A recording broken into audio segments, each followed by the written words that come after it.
and leaders of our church as we journey through topics that inform, engage, and inspire the daily life of our church. Welcome back to the Roundtable from Pulaski Heights United Methodist Church in Little Rock, Arkansas. My name is Jay Clark, and I'm the executive pastor on staff here. And let's introduce ourselves again in case people missed the groundbreaking episode last week. Okay? So, Pam, would you start? I'm Pam Lentz, and I'm the Minister to Children and Families here at Pulaski Heights. I'm Rowland. I'm the Minister to Youth and Families here at Pulaski Heights. I'm Hocott. I'm the Director of Mid-Youth Ministry here at Pulaski Heights United Methodist Church. So last week we talked about family ministry, a change of how we are doing family ministry here at Pulaski Heights. We ended talking about intergenerational ministry, really. And the one question that I wanted to wait and ask this time is, did any of you grow up in a small church? Mm-hmm. I did. Yes. Okay. Mm-hmm. And I did too. Talk a little bit about the unique relationships that are developed in small churches between intergenerations. I mean, everyone that, the people who now, if they saw you, well, most of them are gone. But if you were to see them now, they pinch the cheek and do all that non-safe sanctuary stuff, that touchy-feely stuff. But I mean, that's a special thing. And how do we? The second part of the question is, a lot of people say, "Oh, I can't go to Pulaski Heights. It's such a big church. I'd get lost." How do we bring that feeling to a large church that we all experienced in smaller churches, where, for better or worse, everyone knew you and everyone knew your business? Certainly growing up in a small church, we had the opportunity to come together, picnics, all those kind of opportunities. Children were playing at the same time as adults visiting. Those were regular occurrences when I grew up. So coming into a larger church, we still looked for those opportunities to create those crossover areas and those crossover places. One of the places that I've been able to do that here is through Vacation Bible School. We had a unique opportunity this year to offer nighttime, which was not hugely popular, but we recognized the need at this turning point with COVID and all those things that were going on that shifted everything that we were doing. And it provided us, though, with a unique opportunity to invite people who normally wouldn't get to participate in the evening to be there. And we had a really great team of older adults that helped prepare the meal, but we also got to invite youth in to participate as well. And that was an opportunity for youth and older adults to get to know each other in a way they never would have necessarily crossed up before. And it was beautiful. They appreciated each other. They got to visit and talk about things that they normally would not have an opportunity to visit over. So I think those are ways that I hope to continue to look for opportunities to. What was your home church? Well, I started out Methodist and then was in a small Presbyterian church in my youth. And where was that? That was in Benton. Okay. And so very active. But to your point, the older folks knew exactly what was going on because we were small enough to communicate that way. So, Ellen? My family helped to plant a church when I was a child, and so that is such an intimate experience, because it does start so small, but you also are all doing all the work all the time to get it off the ground.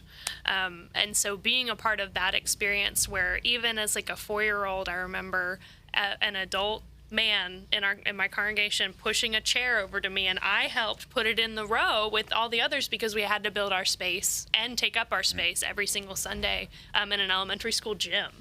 And so in that aspect, I think serving together and being a part of the volunteer practices of the church, from children to youth to adults, really is a place where you don't have to sit there and stare at each other and find something to say. You already have a project that you're working on. In our youth ministry this year, we're launching a new model of Sunday school where we are building these kind of service teams, where youth will be put in intentional community with adults to do things like ushering, greeting, working in the children's ministry, and making our church more hospitable for folks. We're excited about that, and both Rod and I work hard to make sure that our volunteer teams are also very diverse. When you come in on a Sunday night, any group, small group has a parent. I have several folks that are in their mid-70s that are working with us on Sunday nights right now, and young adults from our young adult ministry.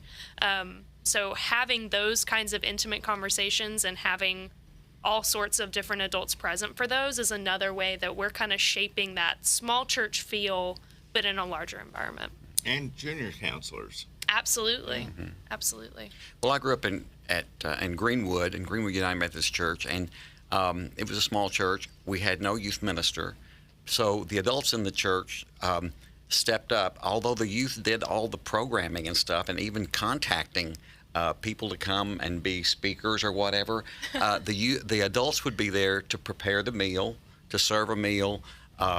If we needed to go somewhere, if we decided we wanted to go out away from the church for an event, the adults would be there to take us. All we had to do was make a phone call, and they were there. And I think it didn't matter what age they were. We would call. My grandparents took a group one time to a place. So I think. And that's what we kind of want to do here. I remember when Gail and I first were looking for churches, and we came here, this church, it was like they wrapped us in a warm blanket. And I just felt that. I felt it here, and I hope other people feel that as well, because I think that it's an important thing, not only through our ministries, but for what happens in the whole church. I mean, we are the church. And so it's just one of those things that I think that we can pass on as people visit here and hopefully make this their church home. Yeah, I grew up in a small church too in Walnut Ridge, northeast Arkansas, and what always impressed me about Pulaski Heights when I came on staff here was I don't know if you all sat with your youth groups in church. You know, it kind of like the rowdy section that everybody always looked at, or got or would go over and see what notes were passed or whatever. But here, I mean, in the 15 years I've been here, that's never really happened, because people were sitting with their families in church. Yeah. And that's, I don't think that was anything that was purposefully done. It just happened that they worship together as a family. Right. And I've always been impressed with that. So in doing that, though, I mean, they're meeting the people that are around their families. And we have sometimes 3 generations that are sitting together on a Sunday morning. Right. But anyway, well, let's move on to this topic. The topic for this episode is research-based ministry. And we're going to start with Pam, because Pam has the education background. But what does a research-informed family ministry look like? How do you even, if there are some educators or if there are non-educators that would like to look at more how to find this research, where do they look? And I'll let you talk, because I'm just rambling. Well, certainly I entered ministry with a background in education, and as an elementary education major, I brought all that with me. But what I quickly found was that you can't have a program that meets the needs of the children if you don't also know where they are developmentally. Reading matters when you read and where you understand certain concepts. And so that just was part of what I did. But I quickly found that not all curriculum addressed children's ministries that way. And it wasn't that one was better than the other, they were just very different. And in my early ministry, one of the things that became very popular was a rotation model Sunday school. And a lot of people got very excited about it. There was a decorating element to it that made it very exciting. But that was not the core of it. The core of it that made it so important is that they had recognized that children learn in different ways. And if you teach children in the same format every week, you may be missing a lot of developmental learning. So if you're a great speaker and you teach that way, but half your class is kinesthetic and needs to move around, they're going to kind of start to fall away. And we were seeing that in ministry already. We were trying to do everything at one time in a classroom. The time wasn't long enough. We had a much better response when we dedicated one whole session to games. or one whole session to doing something with art and using your hands. And we also saw our attendance go up because kids recognized that they were going to have an opportunity to do something that was a little different. And so it did matter. So that's where we began to shift and start really looking at how are we teaching in Sunday school that reflects what we know children need to have in, developmentally. Well, as I said, I've been doing this a long time. When I started in youth ministry, there was nothing. I mean, nothing to go to. Just stone tablets. I mean, just stone tablets. That's right. But finally, Group Publishing came out with a magazine. And in that magazine, there were 4 weeks of programming. There was all kinds of studies on youth ministry, how to get kids to come to youth and that sort of thing. And I just ate that stuff up. I mean, for years, I hung on to every one of my magazines because I would go back to it from years and look, what have I missed? Is there anything I can use here? So I think a lot of it has to do with what's out there. Now then there's, you can't even, I mean, it's like, there's so much stuff out there that you can't even get to it all. And so I don't try, and I also come from a background, this has nothing to do with research, but that I do a lot of my own programming. I plan it myself. I do, because where the kids are developmentally, what do they need?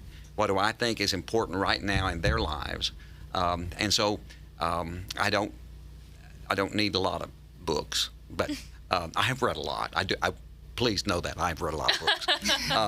But I think that for people to know, and I think the developmental issue is just a big thing. And I think we've all spoken to that last episode and in this one as well, is that knowing where they are and meeting their needs where they are.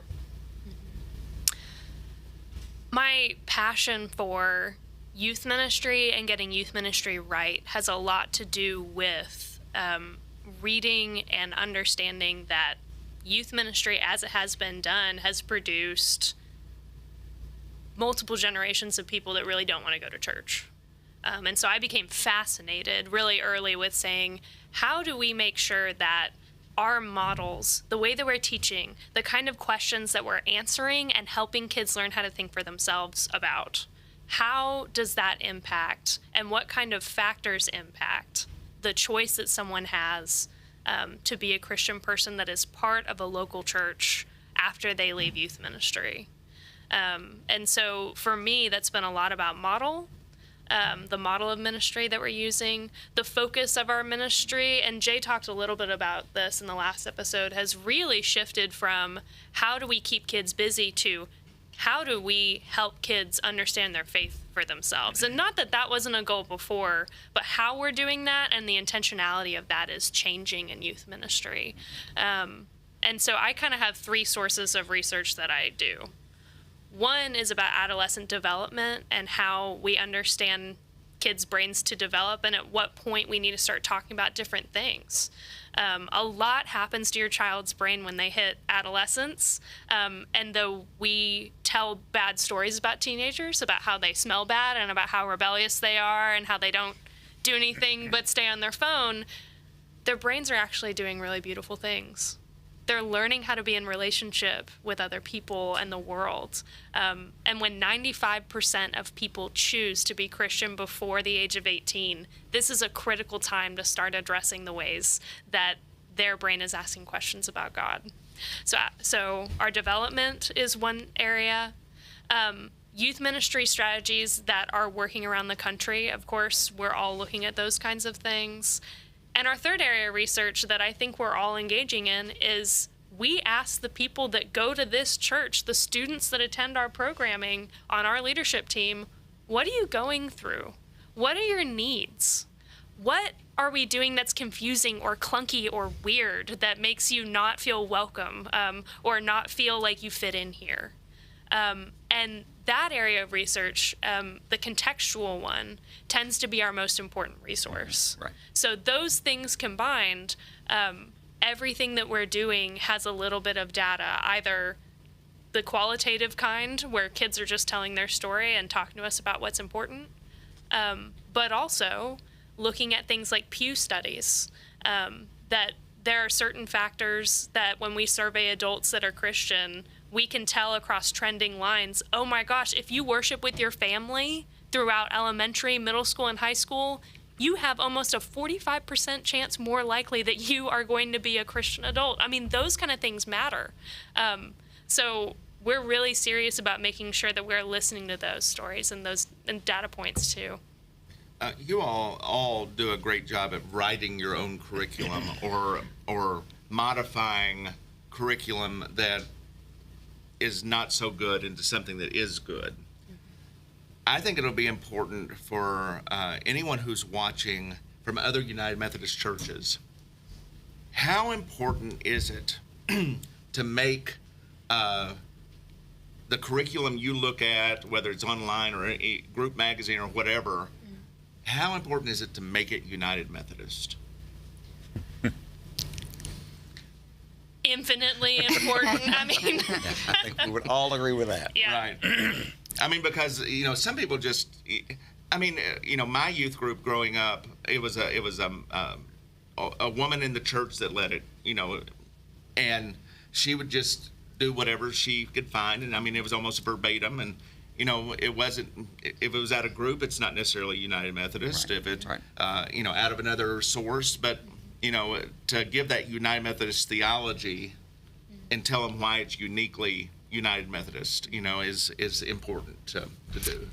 Vacation Bible School is a great example of that because we all tend to go to the curriculum that has the nicest themes, the things that are most exciting and easy to work with, but they're not always from the publishing house, Cokesbury.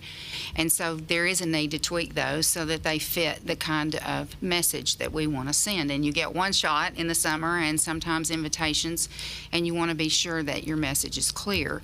And one of the differences is if it is not Methodist, a lot of times the objective in Bible school is the opportunity to save children, and that comes from Baptist background, and a worthy effort. But that becomes the effort, and all of those curriculums have a day where they really spend on having children intentionally think about how they might be saved. And one of the things that we as Methodists tend to do is talk more about grace.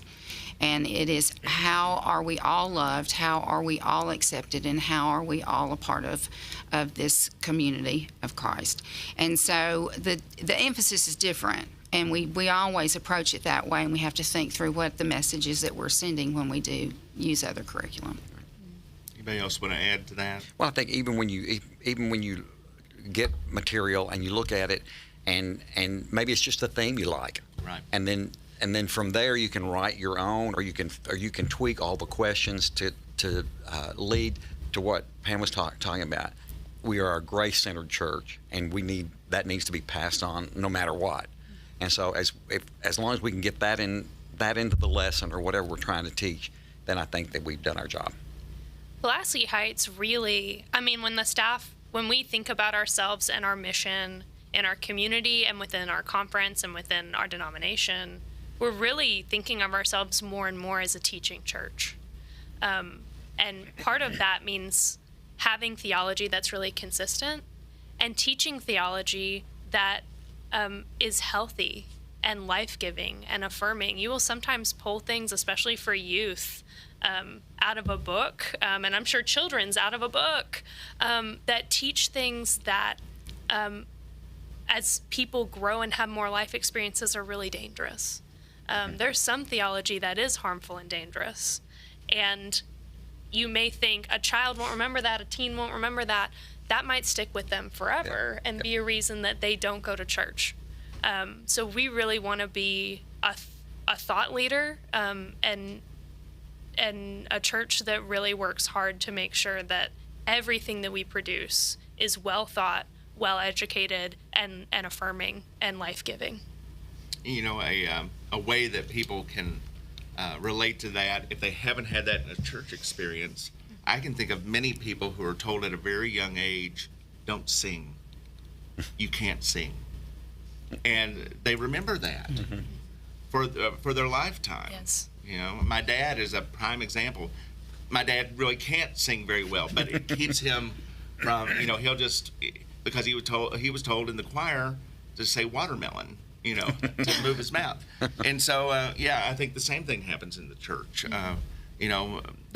That's why we always want to make sure that everyone feels welcome here. And, one of the things that I think all of us have tried to teach at any age level is to teach our young people how to welcome others. Just even if there's a kid over in the corner, to say, hey, can you, go over there and talk to Bob and, see, just say hello. And I think, more and more our kids do a good job at that. Our young people do. Okay. But that's all the time we have for this episode. We are going to have one more episode focused around family ministry. And next week we'll be talking about, what are some changes that we see today, post-pandemic? What's changed in family ministries, children and youth? So I hope you'll join us for the Roundtable next week from Pulaski Heights United Methodist Church.